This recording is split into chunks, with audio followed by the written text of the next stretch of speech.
This isn't one? 18 This and isn't over. 18 or over? All right. If you're under 18, if you're a kid, out. Sorry. We'll warp your brain. Yes.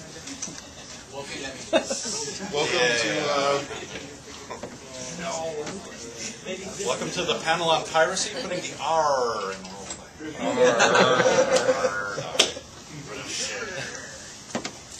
That's the first of many bad puns to come, I'm pretty sure.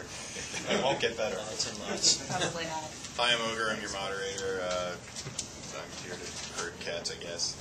Why don't you guys introduce yourselves? Okay, I'm Mickey Schulz. I'm married to that bozo. I've been role-playing for about 20 years, and in the last 5 or so, we've actually started playing with more adult themes and content like sex, which, because it suddenly dawned on us, hey, we're all grown-ups now. We can talk about grown-up things. like that. My name is Wolfgang Baur. I'm the publisher of Kobold Quarterly Magazine, small Dungeons and Dragons, Steampunk, Sword and Sorcery magazine. I've been involved in the role-playing field professionally since about 1990-something. For TSR and Wizards of the Coast. And I'm SatyrPhil Brucato, a.k.a. Satyr, a.k.a. Phil Brucato. I was one of the original White Wolf pack from 1992 to about 2000, and still occasionally freelance for them. And I'm one of the souls responsible for damning you all to hell. So thank you for coming.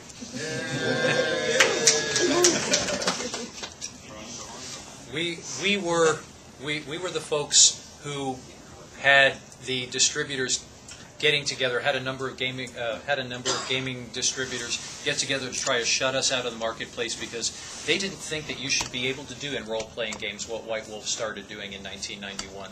And oh my God, was it fun! You mean bringing girls? Yes, but yeah, that was pretty much what we were known for. The pack of what we called faggots and Satan worshippers. That were responsible for corrupting gaming. Yay. Good job doing it.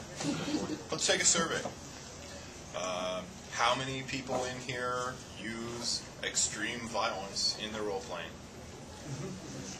How many people touch on subjects of abuse? How many people touch on subjects of sex? Okay, that's actually more hands than I thought was going to be up. I figured it was going to be a smaller margin. Thank you for proving me wrong. Interesting. How about themes like, how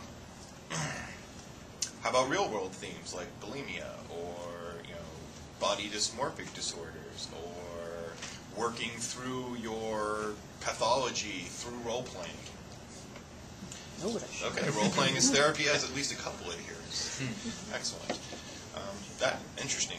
Actually, really quick, how many of you play on themes of homosexuality? More than I expected. Outstanding. All right. That's a great. Good. This is going to be interesting. We're going to open a few eyes, and we're going to bore a few people. No, I was answering your last question.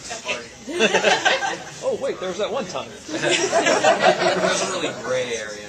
Does it really count as homosexuality if the characters were only experimenting?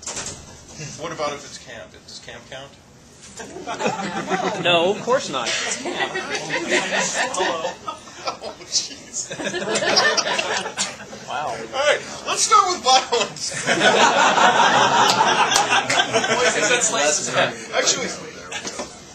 Actually, let's. I'll put the question to the panel. We'll go to the side.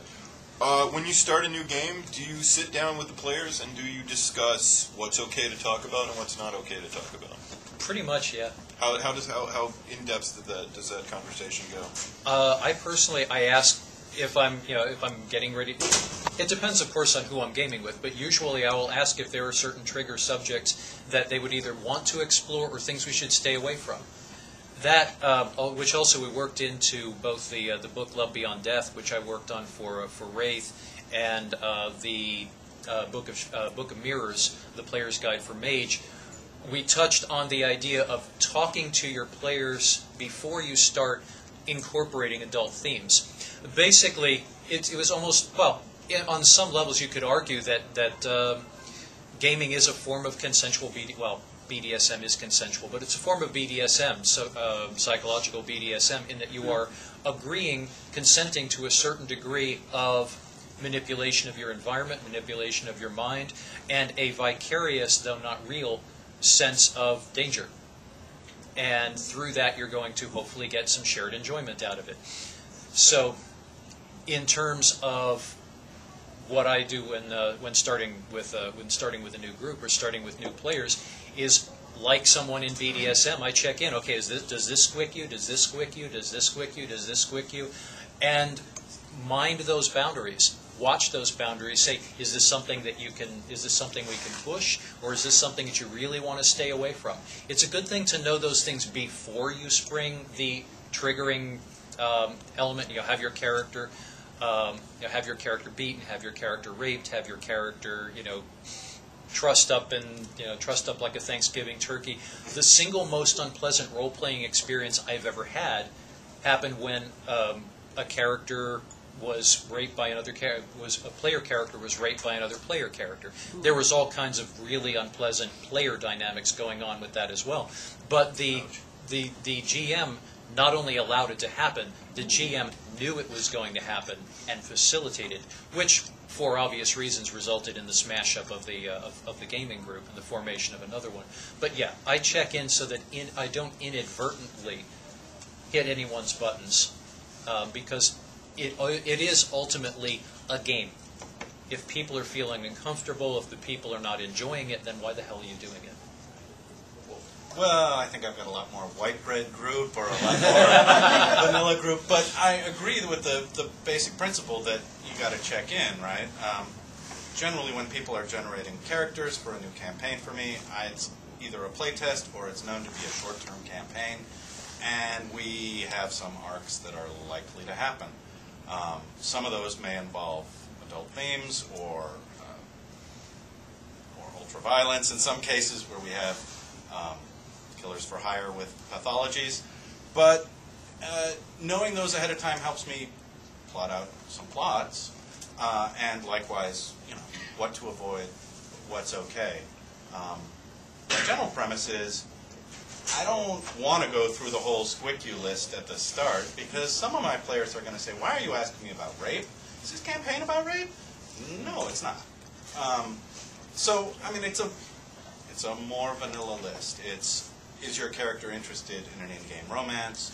Or is there something in the character background that says, okay, this person has recently been widowed, has suffered some other trauma. Maybe that's something we can play on and just ask. Well, sure. If there's no chance that it was going to come up, I guess you don't need to ask. Right. I mean, you sort of know your players, right? If you've been playing with them for some time. Are you okay with puppy crushing? Why? Is there going to... Where's the I'm playing vanilla D&D. Where's the puppy crushing? Well, it's a machine that works on crushed puppies. Puppies. Makes soul tokens. Oh, God. Actually, I was going to say, it's also one thing to remember is that it's also perfectly valid for the GM to have stuff they don't want to see in the game, and we've actually had players violate that. Ogre and I both have pretty strong emotions about animal abuse, as in it kind of triggers my punching muscles. Even in game, it gets really squicky for us, and we've had players who just kept pushing and pushing and pushing and pushing at that. But when I tend to run a lot of games like Little Fears, which work on abusing children. My go-to con scenario involves stuffing small children in a hole for 2 days and then having them come out orphans in a keep full of blood. And I always go through the list. I'm like, okay, what are you okay with? Can there be body parts everywhere? But I generally also tend to play with a bunch of really bloodthirsty girls who, like last week, they needed a human sacrifice, so they called the pizza guy. But I go through the list. I'm like, is it okay to have rape? Is it okay to have incest? Is it okay to have child abuse? Is it okay to have drugs? Is it okay to do pornography? How adult can this get? And if one person, mixes that, then that subject comes out. Well, there are times, I'm not going to ask those questions. If we're playing Fairy's Tale, which is a game written to play with children, I'm not asking any of those questions, whether they're adults or not.